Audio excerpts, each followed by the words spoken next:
Halo semuanya, perkenalkan nama saya Nur Atifa Aurelia dengan NIM 23111284 dari kelas 3D, jurusan PGSD Universitas Askia. Baiklah, di sini saya akan membuat tugas video mengenai materi pelajaran keterampilan bahasa Indonesia dengan judul materi yaitu menyimak. Dosen pengampu yaitu Bu Sri Afani MPD. Selamat menyaksikan. Baiklah, di sini kita akan membahas materi menyimak dari mana mulai dari pengertiannya, tujuannya, jenis-jenis dari menyimak, tahap-tahap menyimak, ciri-ciri penyimak yang baik, faktor keberhasilan dari menyimak, serta strategi menyimak yang baik untuk anak SD beserta contohnya. Saksikan ya guys. Baik, yang pertama itu adalah tentang pengertian menyimak. Nah, sepertinya apa sih yang dimaksud dengan menyimak itu kan? Jadi menyimak itu adalah suatu kegiatan di mana kita itu mendengarkan, memahami apa yang kita dengarkan dari pembicara yang disampaikan kepada kita. Selanjutnya, apa sih tujuan-tujuan dari menyimak? Nah, tujuan dari menyimak itu terbagi menjadi tujuan. Yang pertama yaitu untuk memahami informasi. Nah, mengapa dikatakan dapat memahami informasi? Karena dengan menyimak itu kita mendapatkan pengetahuan baru dari berbagai sumber. Yang kedua yaitu adalah menikmati. Nah, jadi kita dapat merasakan keindahan bahasa, suara, atau cerita yang disampaikan kepada kita. Yang ketiga yaitu mengapresiasi, seperti pada karya seni, musik, tari, bahkan seni pertunjukan. Selanjutnya yaitu mengomunikasikan ide, dimana dengan menyimak ini itu dapat memahami kita untuk membantu memahami sudut pandang orang lain untuk merespon secara efektif. Dan yang terakhir adalah membangun hubungan. Dengan menyimak, kita dapat memperkuat hubungan kita dengan orang lain melalui pemahaman yang lebih baik. Itulah tujuan dari menyimak. Selanjutnya yaitu adalah tahap-tahap dari menyimak.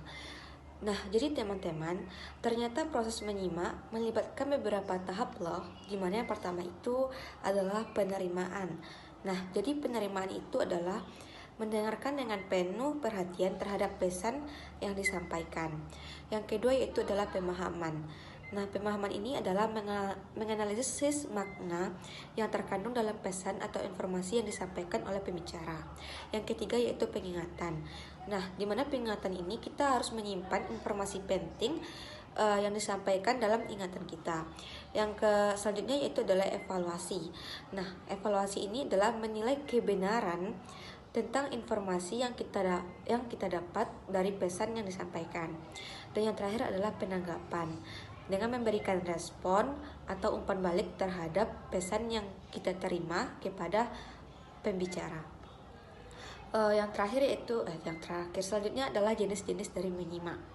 Nah, ada dua jenis dari menyimak. Yang pertama yaitu adalah menyimak secara ekstensif dan intensif. Di mana menyimak ekstensif ini adalah menyimak mengenai hal-hal yang lebih umum dan bebas tanpa bimbingan langsung. Contohnya itu seperti kita mendengarkan radio, televisi, dan lain sebagainya. Selanjutnya yaitu menyimak intensif. Nah, di mana menyimak intensif ini adalah menyimak dengan memahami isi simakan atau informasi secara rinci, teliti, cermat, dan mendalam. Nah, baik, selanjutnya adalah materi mengenai ciri-ciri penyimak yang benar. Ciri-ciri penyimak yang benar dan efektif sangat penting untuk meningkatkan kualitas komunikasi dan pemahaman kita. Di mana ciri-ciri penyimak yang baik dan benar yang pertama adalah perhatian penuh. Penyimak yang baik memberikan perhatian penuh kepada pembicara.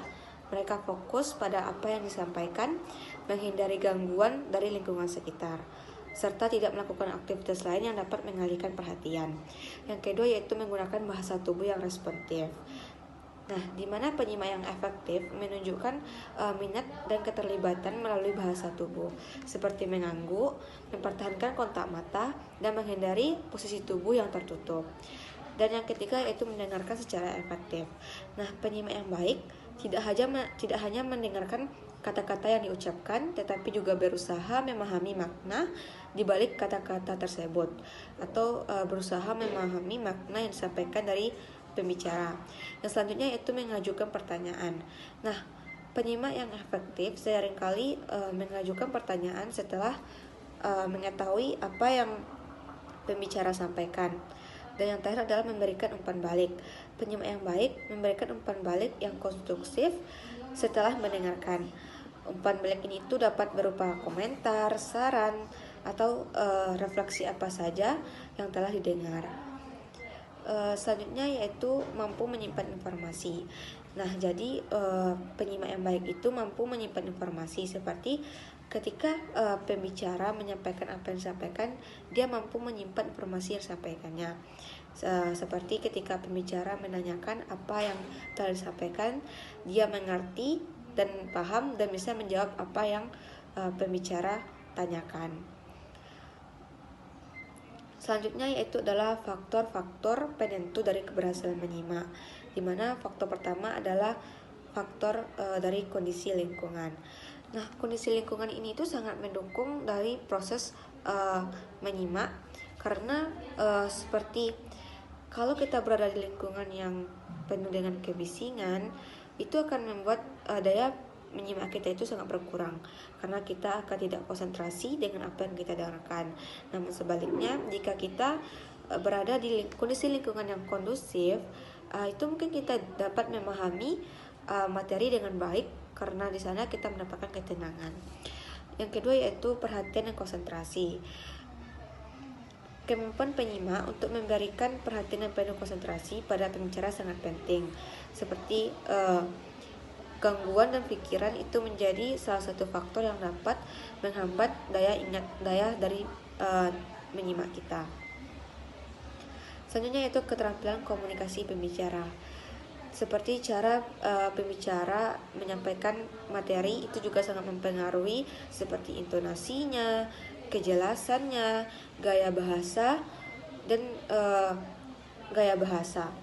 Baik, yang terakhir kita akan masuk ke materi tentang strategi menyimak untuk anak SD beserta contohnya. Nah, jadi ada beberapa strategi menyimak yang baik dilakukan kepada anak SD, di mana yang pertama adalah menyimak ucap ulang. Nah, di mana menyimak ucap ulang ini, strategi yang dapat kita gunakan adalah melibatkan pengulangan kembali apa yang didengar dengan kata-kata sendiri.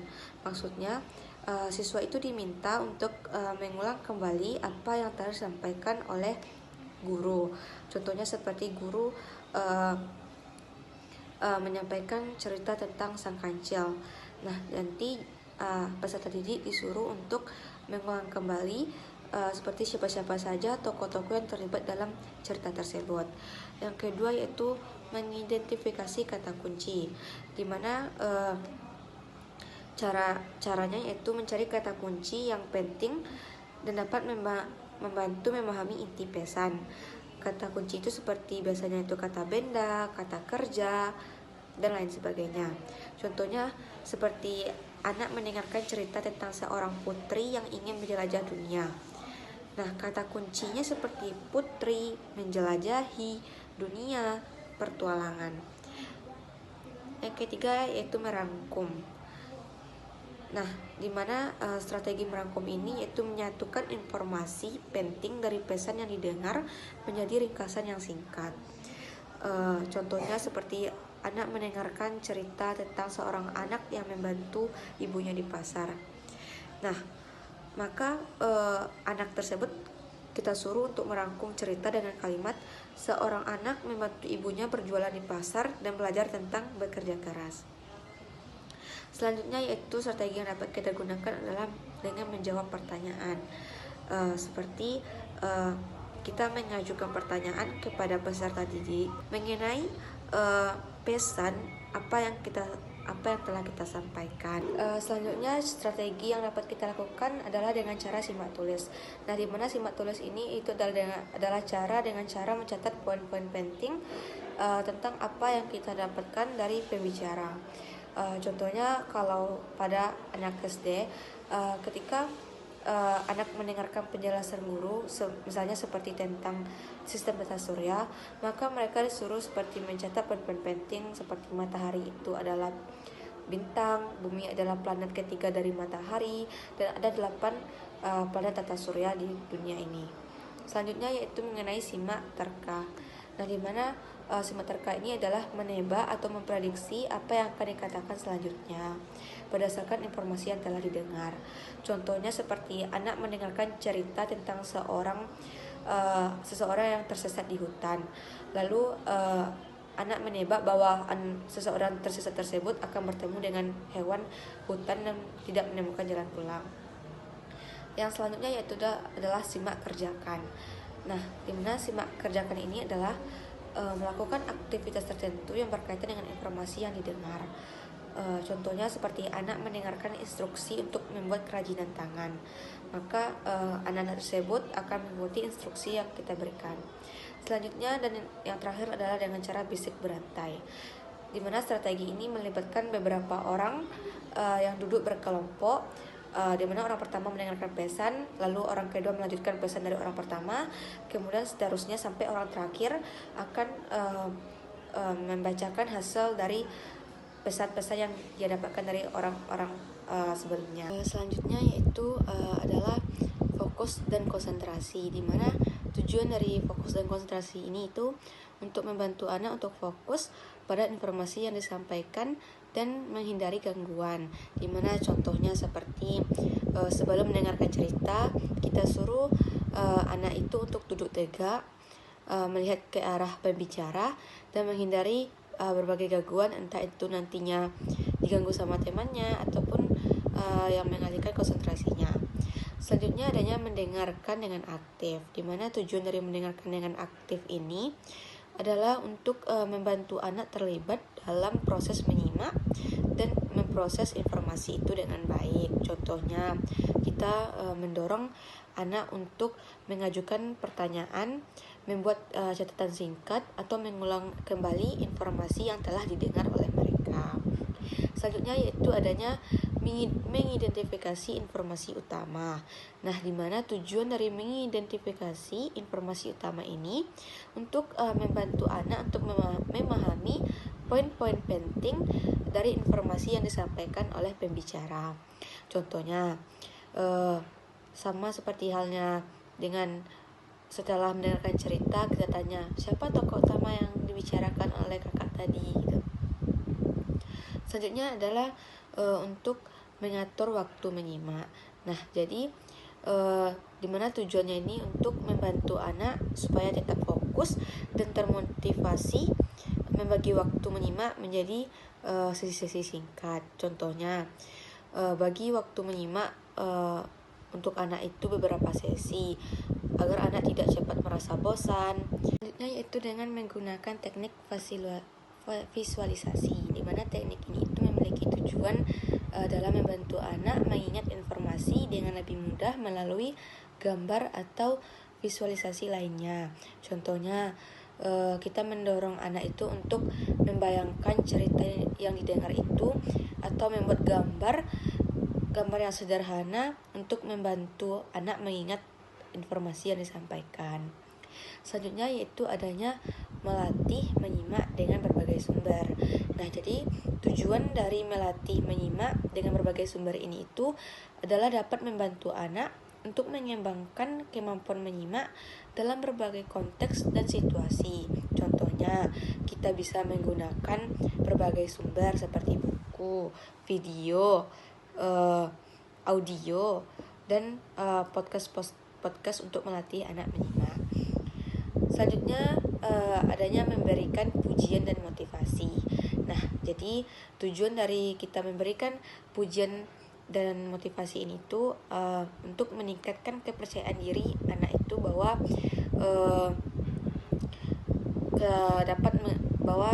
ketika mereka nantinya menyimak atau menyampaikan informasi yang mereka dapatkan, mereka merasa bangga dan tidak merasa tertekan. Contohnya seperti kita memberikan pujian dan motivasi kepada anak saat mereka memberikan atau menunjukkan usaha untuk menyimak dengan baik. Nah, jadi dengan menerapkan strategi-strategi tersebut secara konsisten, maka dapat anak tersebut mengembangkan keterampilan menyimaknya dengan baik dan bermanfaat bagi pembelajaran mereka. Jadi, kesimpulan dari kita belajar menyimak ini, teman-teman, bahwa keterampilan menyimak ini itu sangatlah penting untuk perkembangan akademis dan sosial anak, di mana melalui proses menyimak ini kita dapat memahami informasi yang disampaikan, meningkatkan kemampuan berpikir, mengembangkan keterampilan, meningkatkan konsentrasi dan lebih fokus, membangun empati dan hubungan sosial, sehingga secara keseluruhan kemampuan menyimak ini adalah sebuah keterampilan yang mendasar dan dapat membawa banyak manfaat bagi seorang anak dalam proses belajarnya dan interaksi sosial. Sehingga dengan latihan yang tepat dan penyerapan strategi menyimak yang efektif, anak itu dapat hendaknya mengembangkan keterampilan menyimaknya dengan baik. Baik, mungkin hanya sekian materi yang dapat saya sampaikan. Mohon maaf jika ada kesalahan dan kekurangan kata.